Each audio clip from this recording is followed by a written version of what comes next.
Hello student, goodwill classes में आपका बहुत बहुत स्वागत है। क्लास 11 का बिजनेस स्टडी हम लोग कर रहे हैं और चैप्टर हमारा चल रहा था फॉर्म्स ऑफ बिजनेस ऑर्गेनाइजेशन।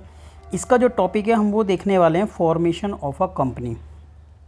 अब देखिए, इससे पहले हम लोग ये देख चुके थे कि एक पब्लिक कंपनी क्या होती है, एक प्राइवेट कंपनी क्या होती है।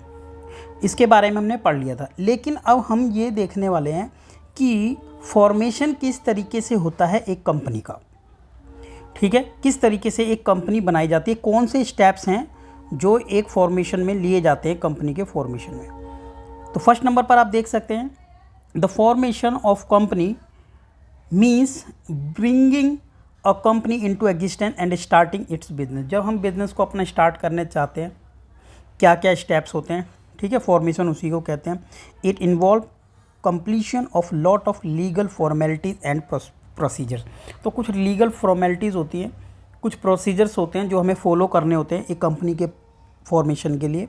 तो फर्स्ट स्टेप है प्रमोशन, सेकंड है इनकॉर्पोरेशन या फिर उसको रजिस्ट्रेशन कह सकते हैं। उसके बाद है कैपिटल सब्सक्रिप्शन या फिर फ्लोटेशन, और लास्ट स्टेप जो है कमेंसमेंट ऑफ बिजनेस। सबसे पहले हम देखते हैं कि प्रमोशन क्या है। ठीक है, तो प्रमोटर जो होता है वो प्रमोशन करता है, जो बिज़नेस का प्रमोटर होता है, जिसके माइंड में ये थीम आई है, जिसके माइंड में ये आइडिया है, ठीक है, बिज़नेस के कि उसको बिज़नेस स्टार्ट करना है, वो रजिस्ट्रेशन कराएगा। फिर कैपिटल किस तरीके से वो पब्लिक से कलेक्ट करेगा, ठीक है, या किस तरीके से वो कुछ मेंबर जो भी हैं वो अपनी कैपिटल को इकट्ठा करेंगे और फिर बिज़नेस को चलाएंगे। ठीक है, तो वो सारा प्रोसेस हम यहाँ पर समझने वाले हैं। तो देखते हैं, फर्स्ट नंबर पर है प्रमोशन। फर्स्ट नंबर है promotion. Promotion is concern with the bringing of a business into existence. इसमें हम ये देखते हैं कि एक बिजनेस है हमारा, उसको हम बिजनेस को एग्जिस्टेंस में लाएंगे। ठीक है, अभी हमने सिर्फ एक थॉट ये है हमारे माइंड में कि एक बिजनेस हमारा होना चाहिए, किस एक्टिविटी को लेकर के होना चाहिए, क्या आइडियाज़ हमारे पास हैं, क्या अपॉर्चुनिटीज़ हमारे पास हैं।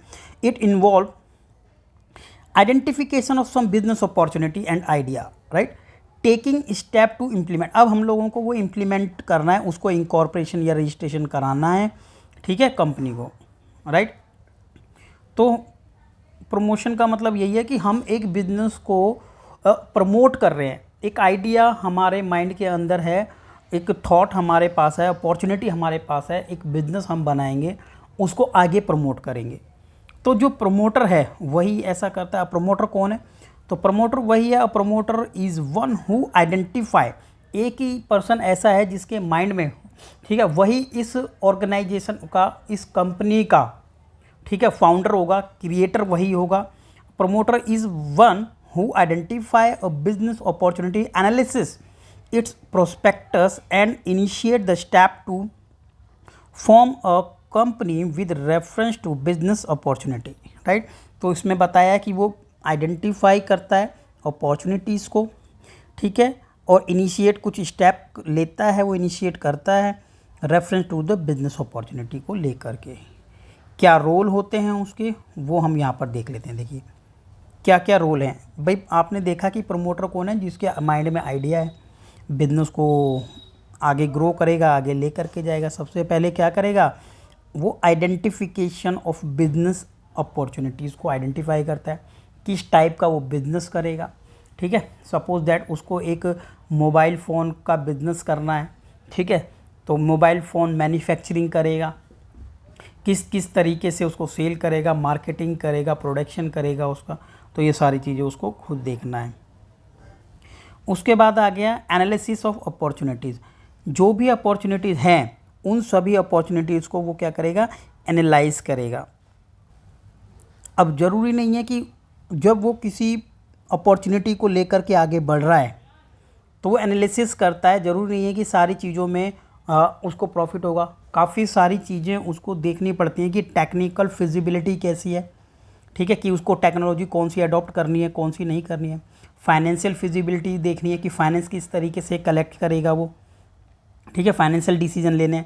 इकोनॉमिक फिजिबिलिटीज़ है, तो ये सारी चीज़ें उसको देखनी है और अपनी ज़रूरत के हिसाब से इन चीज़ों को अडॉप्ट करना है और बिज़नेस को एक गेनिंग या फिर प्रॉफिट कंसर्न की तरह आगे उसको बढ़ना है।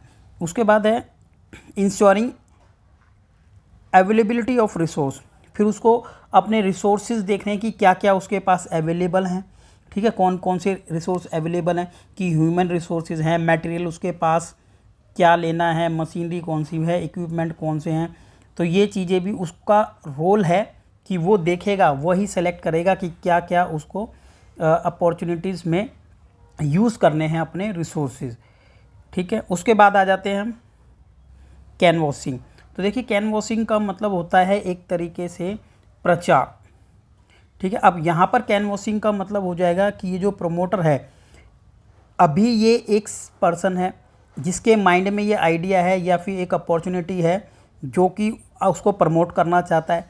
अब फॉर्म कंपनी की फॉर्म में लाने के लिए आपको पता है कि प्राइवेट फर्म के लिए मिनिमम 2 पर्सन होना चाहिए, ठीक है ना, और पब्लिक कंपनी की अगर बात करें तो 7 मेंबर होना चाहिए। तो अब उसको क्या करना है, उसका ये पर्पज़ है कि वो लोगों को इन्फ्लुएंस करे, ठीक है, जो लोगों को परसुएड करे, इन्फ्लुएंस करे कि वो उसके साथ एसोसिएशन बनाए, ठीक है ना। तो उनको क्या कर रहा है, एक तरीके से प्रचार कर रहा है अपना, और उनको जोड़ेगा अपने साथ, उनको मेंबर बनाएगा, फिर वही मेंबर आगे जाके क्या करेंगे, मैनेजिंग डायरेक्टर बन करके उस बिज़नेस को चलाएंगे, ठीक है। उसके बाद आ जाते हैं, तो कैनवसिंग का मतलब हो गया जोड़ना, प्रचार करना, राइट ना। उसके बाद है मेकिंग कॉन्ट्रैक्ट। अब कॉन्ट्रैक्ट वो बनाएगा, कॉन्ट्रैक्ट जब वो बनाएगा तो as a role of promoter, तो उसका ही मेन रोल है प्रमोटिंग में। तो वो देखेगा कि कॉन्ट्रैक्ट उसको कहाँ पर अपने बनाने हैं, बैंकर से किस तरीके से बनाने हैं, ठीक है, और किस तरीके से नेगोशिएट करना है ब्रोकर के साथ। तो उसको ही अलग अलग तरीके के कॉन्ट्रैक्ट खुद ही बनाने पड़ते हैं। तो ये था रोल ऑफ प्रमोटर्स। अब हमारा जो नेक्स्ट पॉइंट है,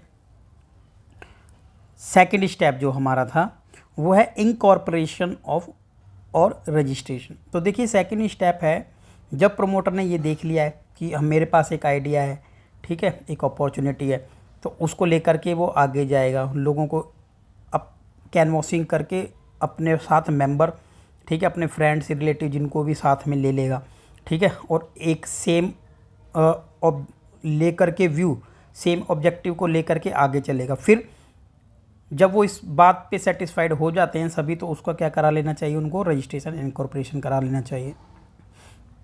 तो इनकॉर्पोरेशन कराने के लिए कुछ डॉक्यूमेंट्स की रिक्वायरमेंट रहती है, वो सभी उनको रजिस्ट्रार के पास देना पड़ेगा, सबमिट कराना पड़ेगा। तो क्या लिखा है, incorporation means registration of a proposed company in eyes of law, ठीक है। रजिस्ट्रेशन का मतलब होता है कि लॉ के आइज में एक अलग से अपनी आइडेंटिटी बना लेना, ठीक है। तो ये एक फर्म है, ये एक अलग पर्सन बन जाती है, इसके बारे में हमने पहले भी पढ़ा था। कौन सा पर्सन बन जाती है, आर्टिफिशियल पर्सन, रियल पर्सन तो नहीं है। All the necessary document have to be prepared, printed and submitted with the registrar of company. तो जो कंपनी का रजिस्ट्रार है, जो कंपनी को रजिस्टर्ड करता है, उसके पास हमें क्या करना चाहिए, अपने डॉक्यूमेंट, जो भी रिक्वायर्ड डॉक्यूमेंट होते हैं वो सारे वहाँ पर सबमिट कराने हैं। सबसे पहले अप्रूवल ऑफ द नेम। तो सबसे पहले हम ये देख लेते हैं स्टूडेंट कि नेम क्या है जो अप्रूव्ड होना चाहिए, ठीक है। तो काफ़ी जो भी नाम आप डिसाइड करते हैं तो वो कंपनी का नेम रहेगा, लेकिन कुछ रिस्ट्रिक्शंस भी होती हैं नेम्स में, ठीक है, जो आप नहीं रख सकते हैं भाई। जैसे कि आपको पता है ऑलरेडी कोई नेम पहले से ही एग्जिस्ट करता है, जिस तरीके का आप नाम रखें तो नहीं रख सकते हैं। कुछ ऐसा नाम नहीं रख सकते आपकी, आप ये दिखाना चाहें कि हम लोग गवर्नमेंट की अंडरटेकिंग है, तो इस टाइप के कुछ नाम आप नहीं रख सकते हैं। लेकिन फ़िलहाल ये पॉइंट है कि अप्रूवल ऑफ नेम होना चाहिए। आपका नेम अप्रूव होगा तभी आपको रजिस्टर्ड किया जाएगा उस नेम से, अदरवाइज़ आपको दूसरे नेम से रजिस्टर करना पड़ेगा, ठीक है। कोई भी फॉर एग्ज़ाम्पल कोई ब्रांडेड नेम है, ठीक है, जैसे सैमसंग है या फिर एलजी है, ठीक है, जो आपके जाने माने नेम। अब आप ये देखिए इस तरीके के नाम को लेकर आप किसी तरीके का बिजनेस शुरू नहीं कर सकते। फाइलिंग ऑफ डॉक्यूमेंट, उसके बाद है हम नेम करने के बाद, सेलेक्ट हो जाने के बाद हम अपने डॉक्यूमेंट फाइल करेंगे। अब डॉक्यूमेंट फाइल करेंगे तो उसके बाद देखिए एक तो है मेमोरेंडम एसोसिएशन, ये भी डॉक्यूमेंट देना पड़ता है, आर्टिकल ऑफ एसोसिएशन देना पड़ता है, एड्रेस ऑफ रजिस्टर्ड ऑफिस आपको देना पड़ता है, ठीक है। थर्ड नंबर का consent of the propose directors, जो सभी डायरेक्टर्स हैं आपके सिग्नेचरीज हैं, उनका कंसेंट आपको देना पड़ेगा कि वो सभी एग्री हैं, ठीक है। उनका एग्रीमेंट उन्होंने किया होगा वो देना पड़ेगा। और स्टैट्यूटरी डिक्लेरेशन आपको देना पड़ेगा। डिक्लेरेशन में आपको ये देना पड़ेगा कि जो भी आपने इंफॉर्मेशन प्रोवाइड की है वो बिल्कुल क्या है, ट्रू है। सभी इंफॉर्मेशन मतलब आपके नॉलेज के हिसाब से बेस्ट हैं, उसमें किसी भी तरीके का कोई हिडन नहीं है, ठीक है। तो इस तरीके से आपको सारी फॉर्मेलिटीज़ वो देनी पड़ेगी। आपने देखा था कि एक आया है मेमोरेंडम ऑफ एसोसिएशन। जो मेमोरेंडम ऑफ एसोसिएशन है ये एक तरीके का प्रिंसिपल डॉक्यूमेंट होता है और एक तरीके का कॉन्स्टिट्यूशन है ये, ठीक है। कॉन्स्टिट्यूशन है मेमोरेंडम एसोसिएशन, जिसके अंदर क्या काम किया जाना है, इस कंपनी का क्या मेन ऑब्जेक्टिव है, क्या लिमिट्स हैं इनकी काम करने की, ठीक है। तो लिमिट्स और ऑब्जेक्टिव और रूल्स दिए होते हैं इसके अंदर, ठीक है। तो ये मेन प्रिंसिपल डॉक्यूमेंट होता है। उसके बाद आ जाता है article of association. Article association एक तरीके का सब्सिडरी डॉक्यूमेंट है इसके बाद, और जो भी मेमोरेंडम एसोसिएशन में साइन करते हैं वो यहाँ पर भी साइन करते हैं। और ये एक तरीके की इनका रूल बुक है जिसके अंदर डेली रूटीन के रूल्स सब लिखे रहते हैं, ठीक है। जैसे कि राइट क्या क्या हैं सभी शेयर होल्डर के, अमाउंट शेयर होल्डर का डिफरेंट क्लासेस ऑफ शेयर्स में क्या क्या है, ठीक है। ट्रांसफ़र शेयर किस तरीके से किया जाएगा, क्या प्रोसीजर है मीटिंग का, ये देखना पड़ेगा। डिविडेंड किस तरीके से दिया जाएगा, यानी इंटरनल सारे रूल होते हैं। डिटेल में इसको आगे जाकर हम पढ़ेंगे उसके बाद, ठीक है ना। अब आ जाता है पॉइंट हमारा पेमेंट ऑफ फ़ी। उसके बाद हम क्या कर देते हैं, रजिस्टर कराने के लिए कुछ पेमेंट होती है तो वो उस फीस की पेमेंट हम कर देते हैं। देन क्या होता है कि आपको जो रजिस्ट्रार होता है वो सारी चीज़ों को आपके डॉक्यूमेंट वेरीफाई करने के बाद, ठीक है, आपके सारे डॉक्यूमेंट वेरीफाई करेगा, ठीक है, स्क्रूटिनाइज करेगा। और जब उसको ये पूरा कंफर्म हो जाता है कि डॉक्यूमेंट जो भी आपने लगाए हैं बिल्कुल ठीक हैं, उसके बाद वो क्या कर सकता है, आपके नेम से आपको रजिस्टर कर लेगा। और रजिस्टर करने के बाद लास्ट नंबर पर लिखा है issue of certificate of incorporation. फिर आपको एक रजिस्ट्रेशन सर्टिफिकेट प्रोवाइड कर देगा और उस रजिस्ट्रेशन सर्टिफिकेट लेने के बाद आपका जो ऑफिस है, आपका जो कंपनी है वो रजिस्टर्ड हो जाती है, ठीक है। अब देखते हैं नेक्स्ट पॉइंट, जो कि पॉइंट नंबर हमारा थर्ड है, कैपिटल सब्सक्रिप्शन और फ्लोटेशन। कैपिटल सब्सक्रिप्शन और फ्लोटेशन का मतलब यही है कि किस तरीके से एक फर्म, ठीक है, आपने देखा था।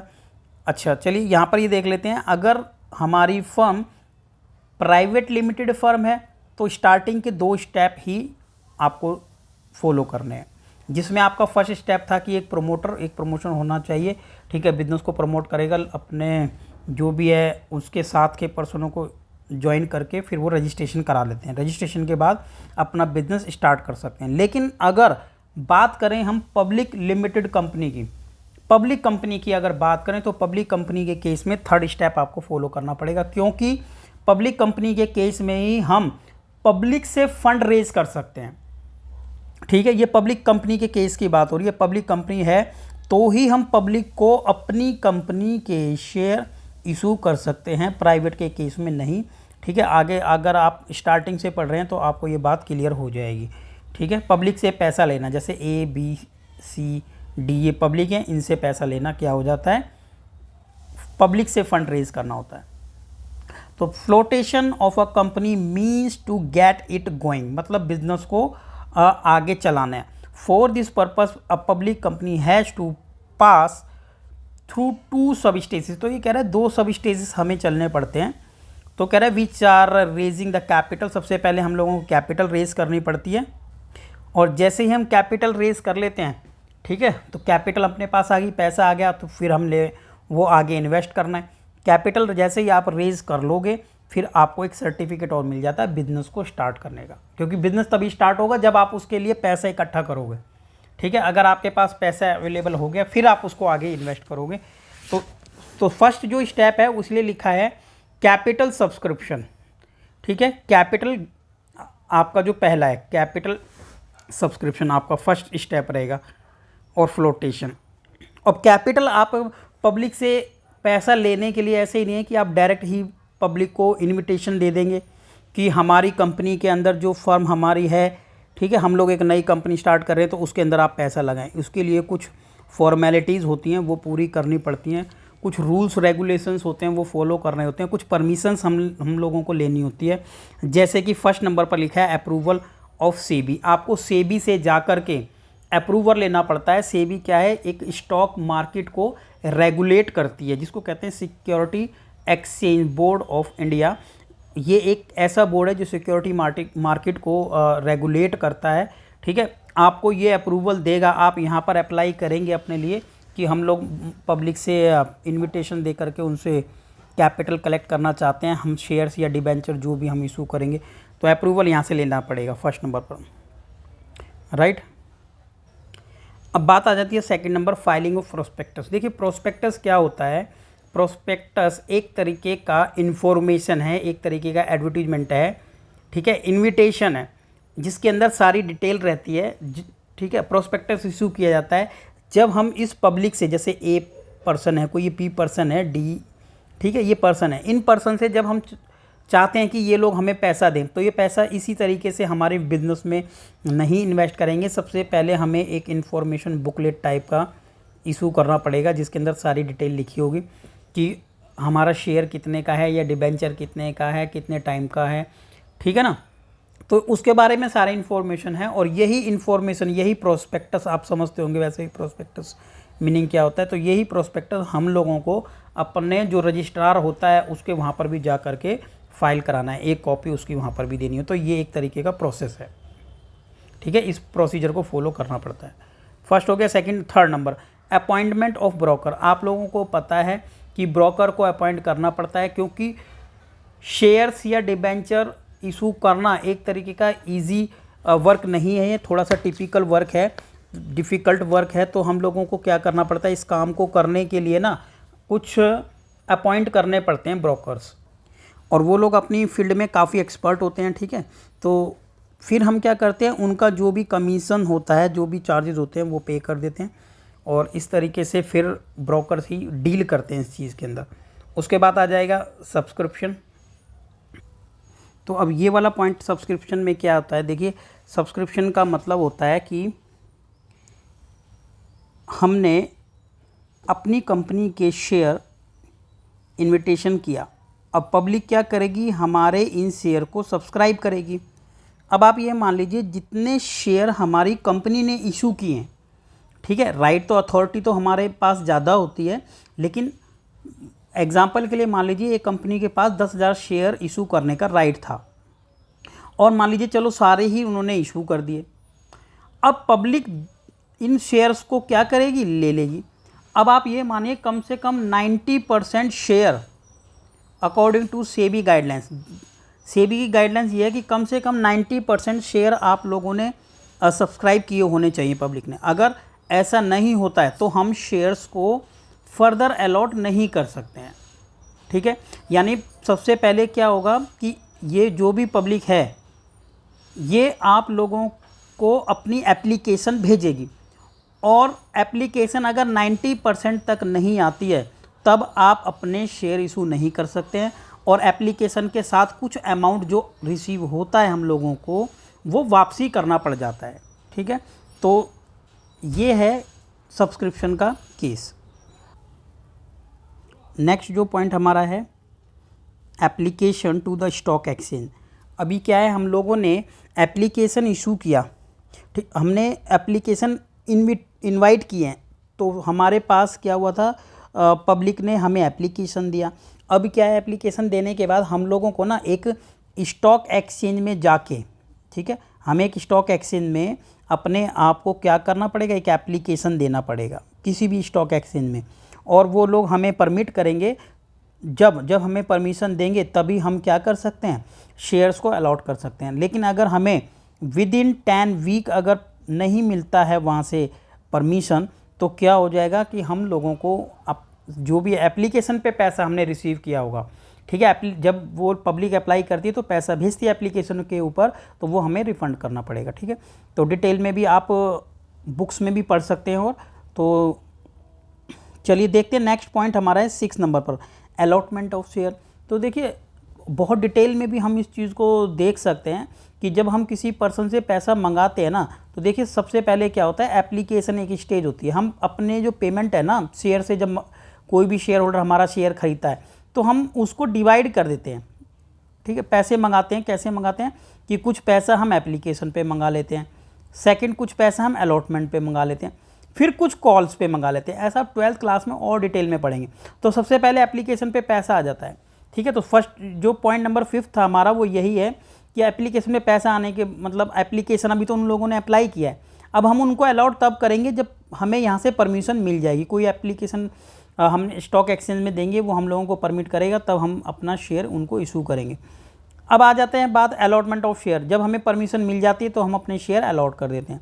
जब हम शेयर अलॉट करते हैं तब उस टाइम पर भी कुछ हमें फॉर्मेलिटीज़ देखनी पड़ती है कि भाई हमने ना कम से कम एप्लीकेशन पे 5% अमाउंट ज़रूर मंगाया हो, ठीक है। एप्लीकेशन अब जितने शेयर्स के लिए हमने एप्लीकेशन में प्रोस्पेक्टस में हमने बताया था कि हम इतने शेयर्स के लिए इशू करने वाले हैं, उससे ज़्यादा हम शेयर नहीं इशू कर सकते हैं फिर, ठीक है। तो इसी तरीके से बाद में हम क्या कर देते हैं, अपने शेयर इशू कर देते हैं, राइट। अब देखिए एक लास्ट पॉइंट और हमारे पास है रिफ़ंड। रिफ़ंड में क्या है स्टूडेंट, रिफ़ंड में ये देखिए जिन लोगों को शेयर्स नहीं मिल पा रहे हैं, कई बार क्या होती है, मान के चलिए आपके पास शेयर हैं 10,000 लेकिन एप्लीकेशन क्या आ जाती हैं 12,000। तो मान लीजिए 2,000 लोगों को आप शेयर नहीं दे रहे हैं, 2,000 शेयर्स 2,000 शेयर्स अब आप कहाँ से देंगे, तो और एप्लीकेशन आपके पास आ गई है, तब आपको 2,000 शेयर्स पर जो अमाउंट एप्लीकेशन आपको रिसीव हुआ है, you have to be refunded, वो आपको रिफंड करना ही पड़ेगा, ठीक है। तो ये थे कुछ प्रोसीजर्स जो हमें कैपिटल जब सब्सक्रिप्शन करते हैं, फ्लोटेशन करते हैं, पैसा इकट्ठा करते हैं, तो ये कुछ पॉइंट हम लोगों को याद रखने थे। अब लास्ट जो हमारा पॉइंट है, ठीक है, लास्ट जो हमारा पॉइंट है वो है कमेंसमेंट ऑफ बिजनेस। तब जा कर के हम अपना एक बिजनेस स्टार्ट कर सकते हैं, ठीक है। एट लास्ट तो क्या लिखा है, in order to obtain the certificate commencement, तो आपको सर्टिफिकेट भी लेना पड़ेगा कमेंसमेंट का, ठीक है। हाँ, अ public company must file the following document. अब आपको ये डॉक्यूमेंट भी रजिस्ट्रार के पास देने पड़ेंगे। फर्स्ट नंबर पर क्या है, डिक्लेरेशन आपको देनी पड़ेगी, शेयर्स हैव बीन सब्सक्राइब, कि आपने शेयर क्या कर लिए हैं, कि आप शेयर सब्सक्राइब कर लिए गए हैं और हम लोगों ने अलॉट भी कर दिए पब्लिक को। भाई जिन्होंने मांगे थे शेयर उनको आपने दे दिए ना, पैसा आपके पास आ गया है। तो ऐसा रजिस्ट्रार को इन्फॉर्मेशन डिक्लेरेशन आपको देना पड़ेगा। एक डिक्लेरेशन ये भी देना पड़ेगा कि जो भी डायरेक्टर्स हैं जितने उन्होंने शेयर लिए हैं उनका पैसा उनसे रिसीव हो गया, अलॉटेड शेयर से उनको उन्होंने पेड कर दिया। और एक स्टेटचुरी डिक्लेरेशन आपको ये देनी पड़ेगी कि रिक्वायरमेंट हैव बीन ड्यूली कॉम्प्लाइड, जो भी रिक्वायरमेंट थी वो सब कॉम्प्लाइड होती हैं। दिस डिक्लेरेशन इज साइन, और ये डिक्लेरेशन साइन करेंगे डायरेक्टर्स, ठीक है, और या सेक्रेटरी ऑफ द कंपनी। तो ये फुलफिल होने के बाद तो क्या लिखा है, registrar will scrutinise the about document, in document को देखेगा, he will satisfied that the document in order, और फिर वो सर्टिफिकेट एक इशू कर देगा आपको कि अब आप जो पैसा पब्लिक से आपने लिया है अब उसको यूज़ कर सकते हो, अपने बिजनेस में इन्वेस्ट कर सकते हो, ठीक है ना। तो एक पब्लिक कंपनी फिर स्टार्ट की जा सकती है उस सर्टिफिकेट को लेने के बाद। तो देखिए ये सारे प्रोसीजर्स थे यहाँ पर, ठीक है ना। तो किसी भी तरीके का कोई डाउट आता है तो आपको व्हाट्सएप नंबर आपको डिस्क्रिप्शन बॉक्स में मिल जाएगा। तो किसी भी तरीके का डाउट है, अगर आपको कुछ भी पूछना है तो आप कमेंट करके पूछिए, या फिर आप डिस्क्रिप्शन बॉक्स में व्हाट्सएप नंबर दिया है, व्हाट्सएप पर डायरेक्ट कॉन्टैक्ट आप कर सकते हैं, आपको रिप्लाई ज़रूर दिया जाएगा। तो मिलते हैं नेक्स्ट वीडियो में, ओके बाय।